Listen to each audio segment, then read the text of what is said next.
Hi friends, ఇది ఆంధ్రప్రదేశ్లోని చీరాలలో ఉన్నటువంటి ఓడరేవు బీచ్. కొంచెం ముందుకు వెళ్తే దీన్ని కనెక్షన్గా రామాపురం బీచ్ ఉంటుంది. నీళ్ళు అయితే చాలా క్లియర్గా ఉంటాయి. పిల్లలు ఆడుకోవడానికి చాలా సరదాగా ఉంటుంది. ఈ చీరాల ఓడరేవు బీచ్లో ఒక చిన్న పడవను జాలర్లు సముద్రంలోకి ఎలా తీసుకెళ్తున్నారు చూడండి. చాలా ఇంట్రెస్టింగ్గా నాకైతే అనిపించింది. అందుకే ఈ వీడియో చేస్తున్నాను. ముందుగా పడవను తీసుకెళ్ళి అక్కడ బీచ్ ఒడ్డున పెట్టి తర్వాత ఆ నెట్ని తీసుకెళ్ళి పడవలో పెట్టారు. చిన్నగా పడవను బీచ్లో నుంచి సముద్రంలోకి తీసుకెళ్తున్నారు చూడండి ఎలా తీసుకెళ్తున్నారో.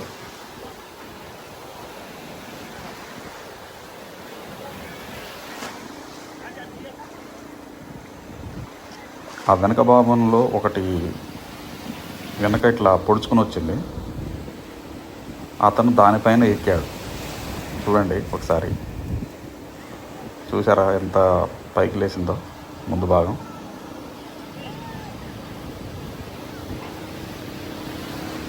ఒక వెనక భాగం దాని మీద కూర్చున్నాడు. ఎంత పెద్ద అలలు వస్తున్నాయో.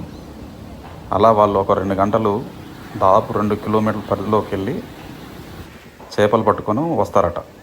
కొన్ని చేపలు మాత్రమే, తక్కువ చేపలు, చిన్నదే కాబట్టి ఒక 2 గంటలు ఉండి వస్తారట.